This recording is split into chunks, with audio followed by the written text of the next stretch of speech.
can see the stars better at night. I like that. Until the bone builders have finished their work, Lisa's arm is still fragile. Scrub. Scrub. So her pain nerves have remained sensitive in an effort to protect her. Where's the green pen? Ow! Sorry. Don't worry. But her body is mending at a remarkable rate. On her hand, new skin is laid down in such a hurry that there's no time to replicate the pattern of the original skin. In fact, because children heal more quickly than adults, they scar more easily too. Neil Armstrong said, "One small step for man, one giant leap for mankind." Just 4 weeks after her accident, Lisa's cast is ready to come off.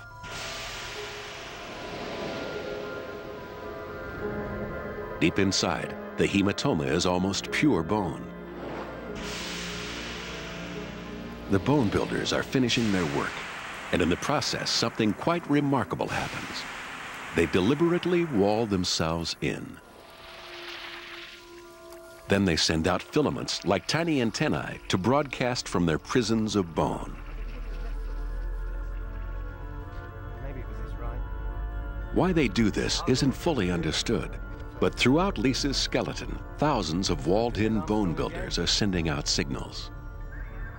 Somehow, they are part of the complex process by which her bones adapt to the stresses and strains which Lisa puts on them.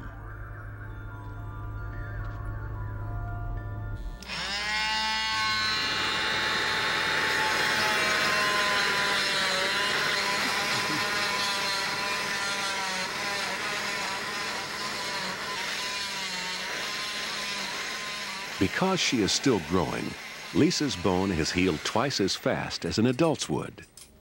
As we get older, our bones' regenerative powers decline.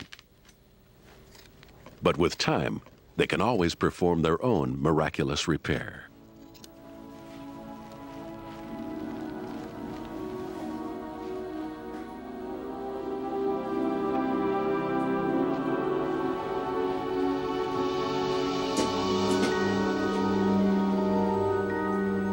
Under her skin, the hematoma has been transformed into a solid ball of bone.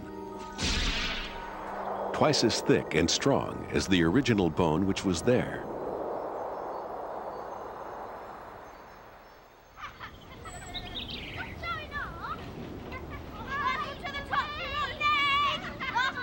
But a stronger section in her bone could be a weakness.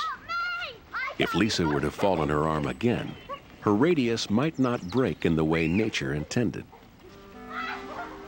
She could do herself even more serious damage. So in Lisa's arm, the bone destroyers, the osteoclasts, stir into life. With jets of acid, they begin dissolving away the thick, over-repaired bone. They will continue to resculpt it until it is exactly the shape it would have been had it grown normally and never been broken. Although it's only taken a month to fix the bone destroyers will keep sculpting for another whole year.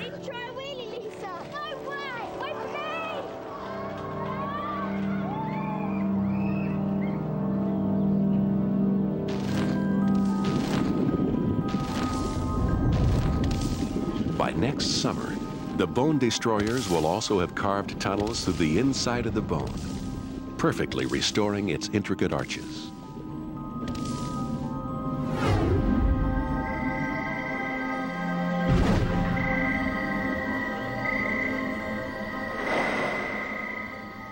Filled with blood vessels and teeming with life again, it will look like any other bone in Lisa's body, as if the accident had never happened.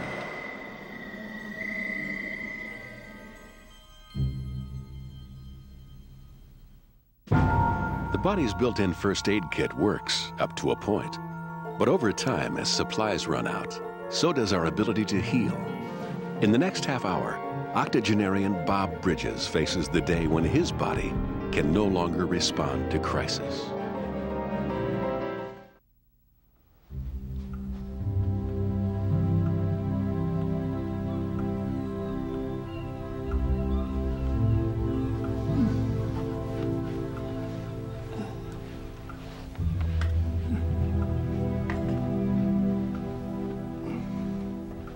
Bob Bridges' body has carried him through 87 years of life. But not for much longer.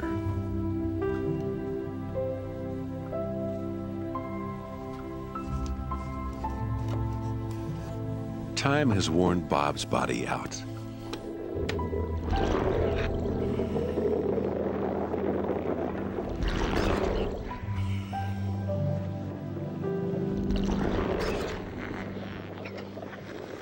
Every one of his organs is in decline.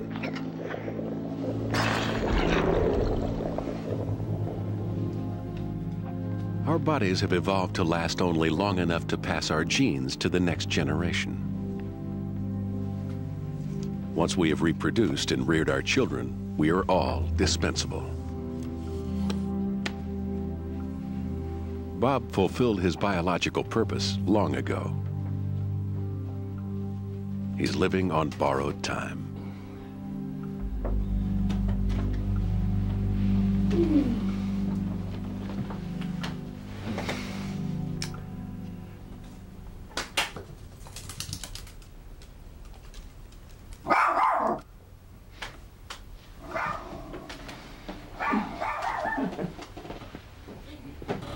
Since the day he was born, the cells in Bob's body have been dying. But his body is designed to replace them. Look, Qwerty, it's from Ralph.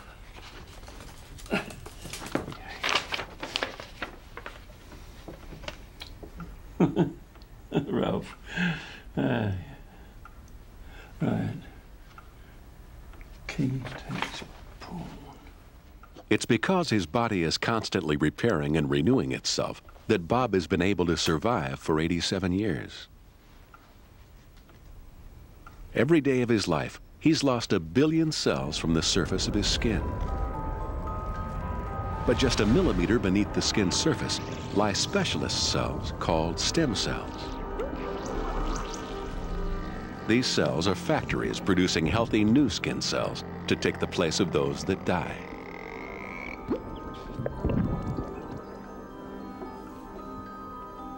Bob has different kinds of stem cells all over his body. They have replaced his bones, his blood, even the lining of his stomach, over and over again. The cycle of renewal is so rapid that most of his body has never been more than 10 years old. Some parts only 3 days old.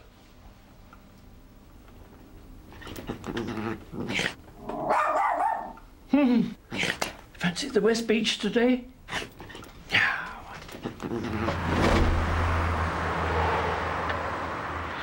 But some of Bob's most vital organs, including his heart and his brain, are made of cells which can never be renewed.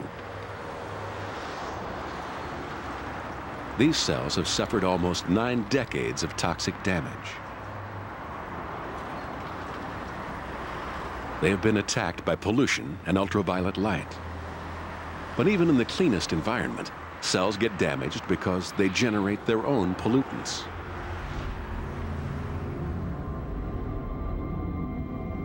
Inside every cell in Bob's body are tiny electrically charged particles known as free radicals. Free radicals are the waste products of healthy cell activity. Highly volatile, they have the potential to damage anything they collide with.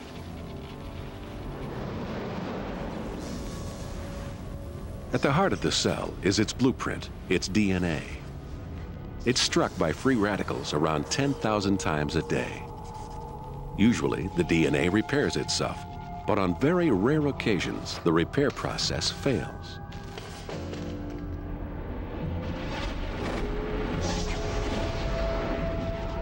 With an altered blueprint, the cell's behavior becomes unpredictable.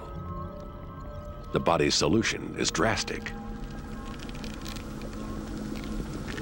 A cell with severely damaged DNA is programmed to commit suicide.